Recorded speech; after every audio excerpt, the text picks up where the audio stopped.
Hello, everyone. This is Paul Bertorelli reporting for AvWeb. Today is September 4th, 2022, and we're 3 days past an important milestone in general aviation. General Aviation Modifications Incorporated was recently awarded its FAA STC for the first unleaded 100 octane fuel.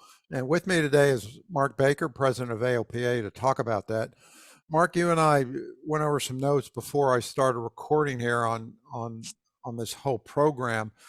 You were involved in it to a degree that I think a lot of us didn't realize. And as I had mentioned, this process was long and difficult, and it seemed like at times it was pulling teeth. And you're kind of maybe got the dentist's eye view of this because you saw a lot of the plumbing in the background. Why was it so difficult?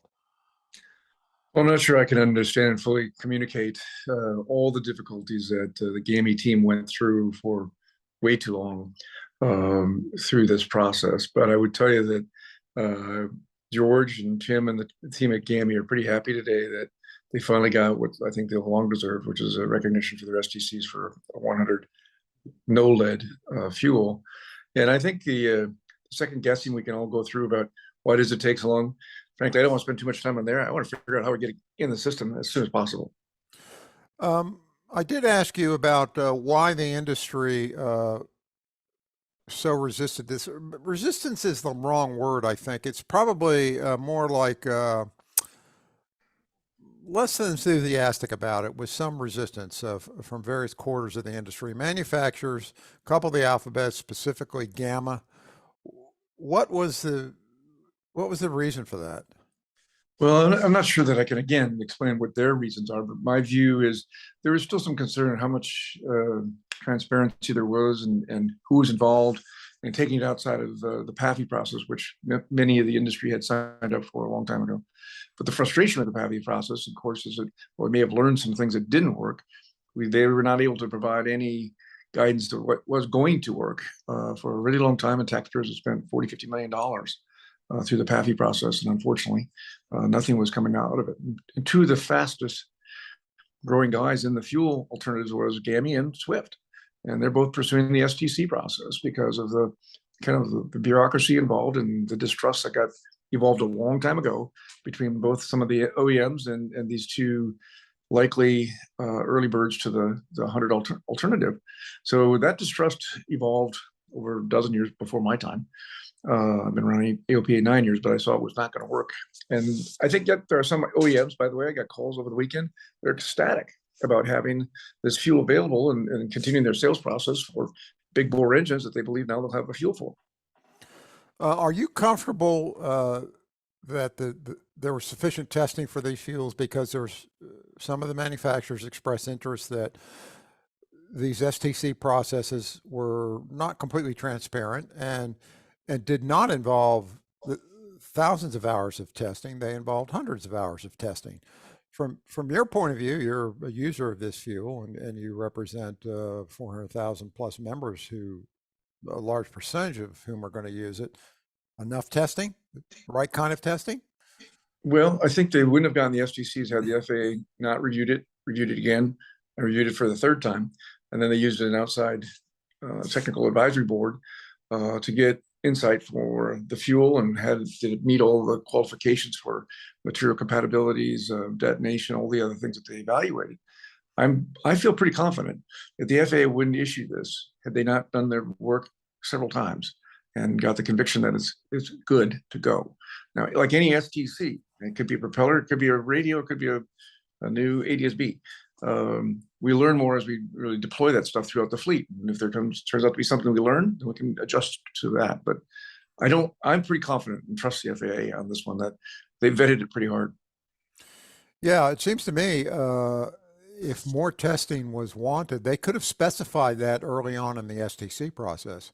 There's absolutely nothing preventing them from doing that. It could have been, I don't know, pick a number, 5,000 hour fleet trial or something like that. But apparently it was determined that the STC test protocol was sufficient to prove all the major points, which are detonation, aging, fuel, temperature issues, and cold start issues, and that sort of thing. Compatibility. Mhm. Yeah. Um, what's the terrain of getting this thing out there from your point of view? It's will be GAMI, and we expect eventually Swift, maybe within a year, will be going out into a market where 100 low lead is the standard fuel almost universally. There's some 94 UL out there and some auto fuel. So you're going to have that, and it's going to be probably a little bit cheaper. How's all this going to work from a turbulence point of view? It seems like there's inevitably going to be some turbulence out there as this fuel fields. Well, certainly, that's one of the reasons I think Eagle's an important part of the process, and sometimes gets misrepresented as an approval process. It's really pulling the industry together, so whether they're the sellers, the FBOs, the distributors, or the refiners and the users, all work together with creating common expectations. What the timeline looks like, it's going to take a while. It's going to take some good period of time to get the flow of this fuel going out. I don't know if it'll be 6 months to a year before you start to see some available in a commercially acceptable way, but it'll take that long. Now, we've done this before. You've been around probably as long as I have. We went from 80 and the 130 that existed before to the 100. So it's not the first time we've had to live through this, but it is probably quite different this time around. Yeah, I think what was different then is when 100 low lead appeared, it was a substitute that could work with just about everything except some of the big Warbird engines. And that was in place in marketing before the others were withdrawn. And I remember 8087 was withdrawn for economic reasons. The refiners didn't want to produce those two fuels, and FBOs didn't want to have the tank farms to handle it. Do you foresee the possibility of going back to a limited two fuel system where you might have 100 UL, various brands, and 94 UL, because a lot of these engines don't need 100 octane fuel? Well, in the distribution of 180 million gallons of avgas, we call it today, which includes the small percentage that's 94 out there today. It's a good fuel, by the way. The 94 is I was at the antique aviation event this weekend in Blacksburg, Iowa.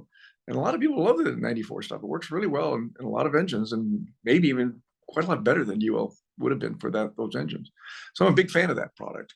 But I really think that the large majority of these 3,500 places you can buy fuel, the large majority of them don't have enough volume to have multiple fuel tanks, support model, and not let it age and get through there. And that's why I'm kind of excited that at this point, GAMI, I soon believe Swift will have a drop-in alternative that goes in every airplane. Do you think the expectation on the drop-in that the unleaded fuel would have to perform and behave exactly like 100 low lead was unrealistic? Again, not being a chemist or a scientist at all, but I hired a guy by the name of Paul Milner, who worked for Chevron for 30 plus years, to help us understand what that really looks like from an objective point of view and a lot of history around it. And it apparently, and I won't call it again, PAFI didn't work, but because it was made, the specification was made, make it exactly like 100 low lead, except without the lead. That apparently is not possible. Yeah, I think, well, they would have known that going in because the CRC research, which tested 279 blends, basically found that they met the octane and detonation requirements, but they did not behave exactly the same way across a range of considerations. Before we go on to Eagle and PAFI and the continuation of that, I want to ask and discuss the California problem. And for those who aren't paying attention, the California problem is that several municipalities, I guess 3 in California, are kind of making noise about wanting to prohibit leaded fuel use in their jurisdictions. 3 airplanes is a small part of the total California universe, but if California at large were to prohibit leaded fuel usage, then what? We're a real problem. California's being the #1 state with aircraft registration, all kinds of aircraft, but lots of Piston, Bonanzas, Cirruses, Pipers, all kinds of them, and the large group of airport bases. I'm concerned of the safety, number one, at San Carlos or San Martin, where they have really restricted, if at all available at the moment, any 100 low lead at that field. So between people coming in thinking they're going to get gas at some of these airports and not getting gas, or even in the worst case, buying 94 or something else that will not work in a high performance engine. And I think the FAA has done a very poor job of protecting the grant assurances that are in place in those airports, and putting their legal thumb down and saying you can't do that. Because we all agree, and no later than, I know people were frustrated with pushing out to 2030, but with the idea that we could work with reasonable people to say it's going to go away, just give us enough time to get the right products in place. And I'm really expecting more out of the FAA's legal department to push that. What are the legalities there? So if California, the legislature passed a statute that said you cannot use leaded fuels in California in any form, is the FAA for safety reasons able to override that? Do you know? I certainly believe that's our opinion, that the FAA has the jurisdiction over the fuels that are available for what products. But we've seen in cases before, as we talked about, California going on its own and trying to beat it up first and sort it out later. And they're dangerous in that regard. So we want to get this fuel and the alternatives as soon as possible, but we also may need the House and the Senate to help reinforce that with the FAA if it goes that far. Yeah, before we were recording, you mentioned your experience at Home Depot with the leaded solder, which I had forgotten about, and because at the time I was using and the unleaded eventually appeared, but in California it was an overnight thing. Overnight, they just said you can't sell solder anymore that has lead in it, and that was the best solder for the fittings, the copper fittings. At the time, there wasn't a suitable replacement available at all, and they just made you get rid of it. Well, at least there is a suitable replacement in G100UL. The question is, can it be gotten out there in enough volume fast enough if that sort of thing comes to pass?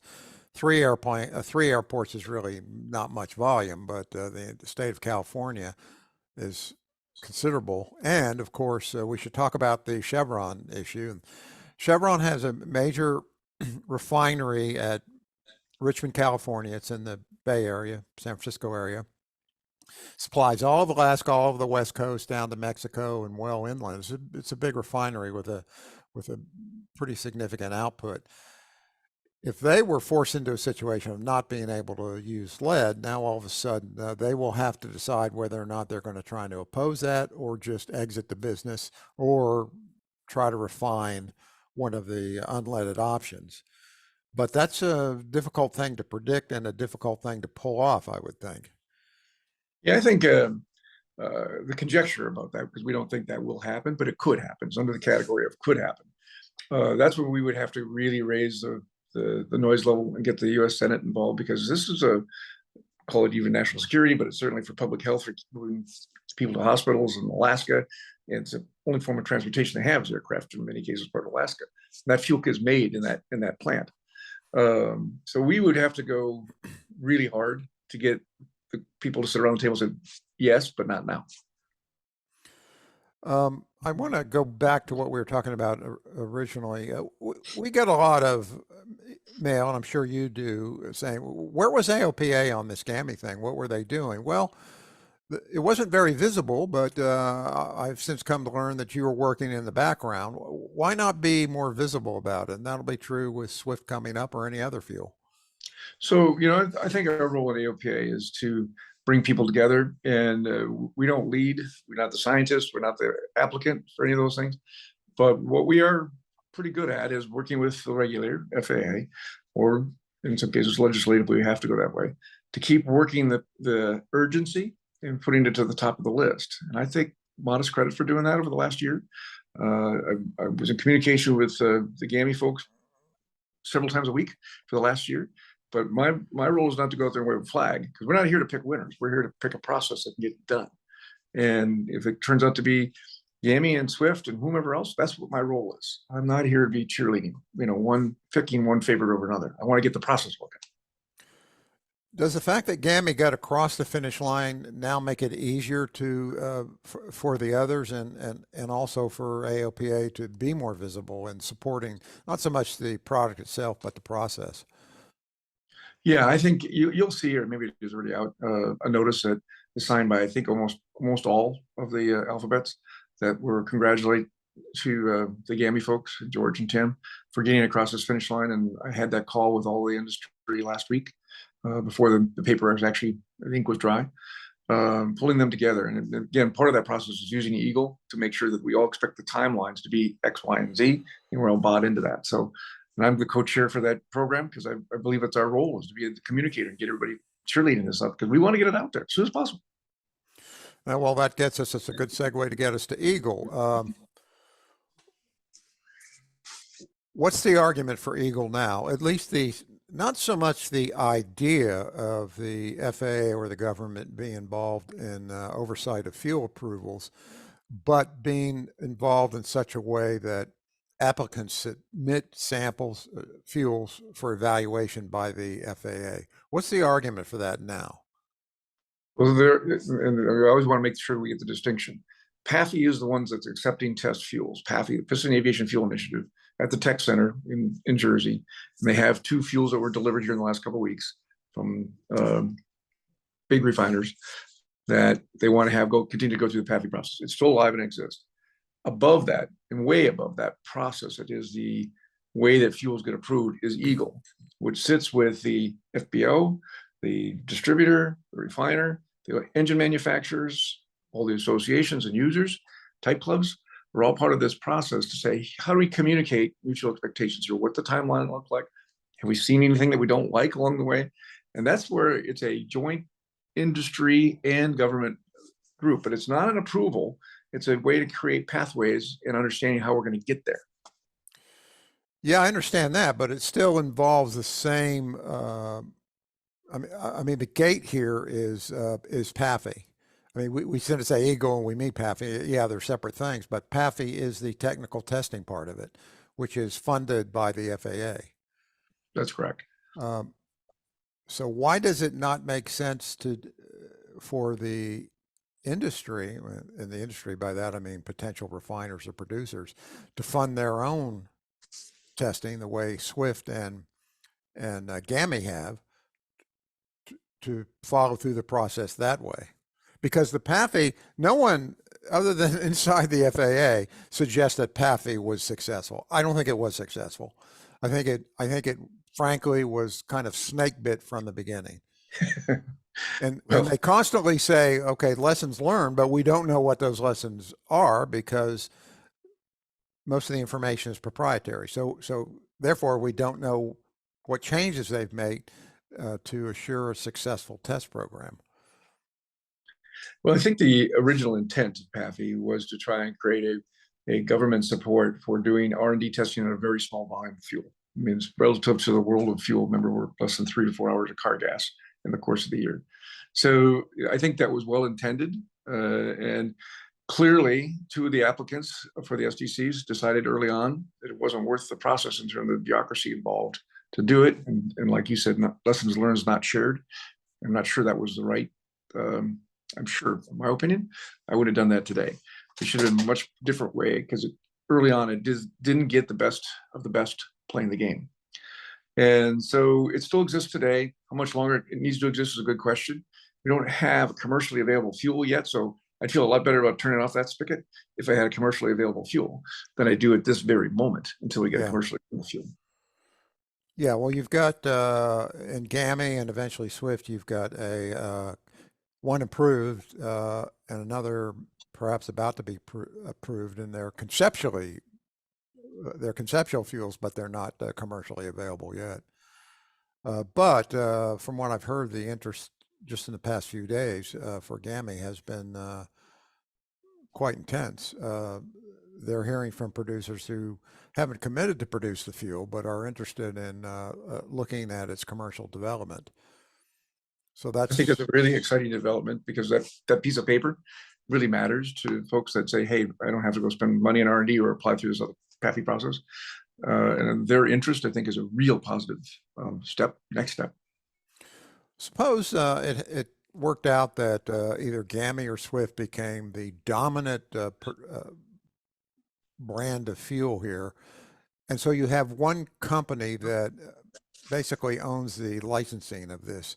Is that on its face a bad thing? Well, I'm generally not in favor of monopolies, and I don't think most of us are. On the other hand, this is a regulated area in terms of taking advantage of the consumer. At the end of the day, we've seen it in a lot of forms of distribution where there is only one supplier of certain goods, and as long as they are good behavior, it can work fine. But I think competition is always better, makes us better all along the way. That would be my preference. Speaking of competition, so if we've got Eagle and slash Paffy going on, and we get two or three more fuels submitted, and let's just suppose, well, they are approved, they perform, and they get fleet approval through a congressional authorization bill. Now we've got possibly 5 different choices for 100 octane unleaded fuel. Is that a good thing? Or is it too God much? bless. I hope we have more competition than less. That's always better, my view. And I think the market will then sort out which commercializes the best and the fastest and cost the best or whatever the best value is. The market will sort that out pretty quickly, in my view. Who can deliver and who can create the best value. So I like that kind of competition. Do you think it would sustain that many competitors?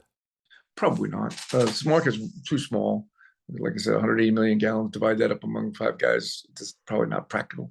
But in the days where we've got 9 or 10 actual refiners that make fuel today, and they interchange agreement. They don't ship it from California to Florida. It's made in Florida, and they cross blend it. I think those arrangements in fuels in this country are pretty typical, and I think it can work out. But I don't think this market will sustain 5 players now. So what worries you about this process at this point?